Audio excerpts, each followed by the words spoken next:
Hi mga kachika, magandang hapon. Nandito kami ngayon sa likod ng bahay namin.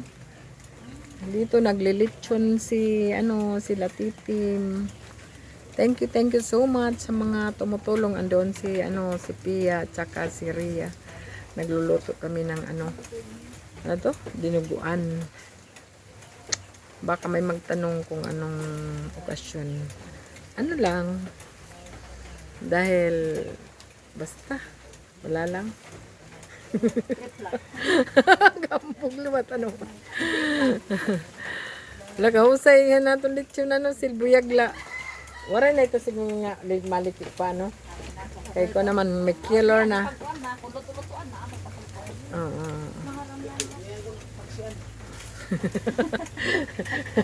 O maabuso ka na.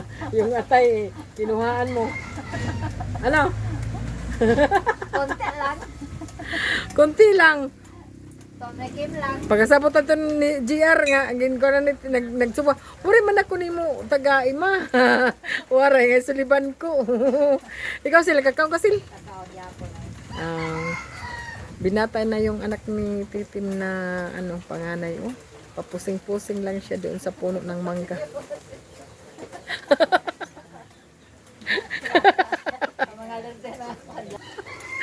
Ayaw siya ba ni Titim? Ano mandong ka man? Ha? Oo. Hindi, sa mabayral. At doon ay Titim, oh. Mabayran ka ni. Tao na niya asawa. Asawa. Gamay kontra iya. Oh. Gintapuran niya pagbiri.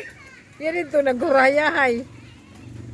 Pinagipay ito na nag-andi. Ayan na, sabtan. Adira nagurot, mga kachika. Nagurot-gurot. Ang hermoon nga. Kuan. Ang tawag ito. Dinuguan. On? Ano ti kuko? Ito na. Nangaraha akong puto. Dir ka? Makaw ka? Yan na. Yan na daw. Okay, may tukar. Amo lang ito na amon ayad mga kachika. Baka mayroong magtanong kung ano okasyon.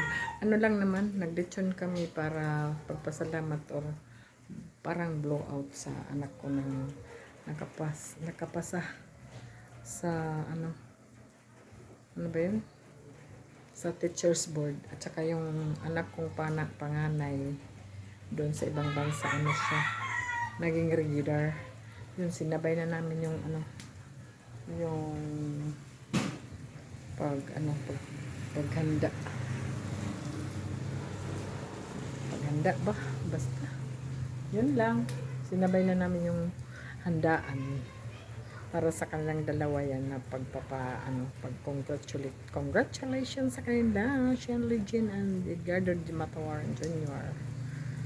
sa dahil nakapasa siya sa teacher's board. Yun lang. That's all for my vlog mga kachika. Thank you for watching. At kung bago ka pa lang sa channel ko, please subscribe. At huwag niyong kalimutang pinutin yung notification bell para updated naman kayo sa susunod ko pang mga video. Bye mga kachika.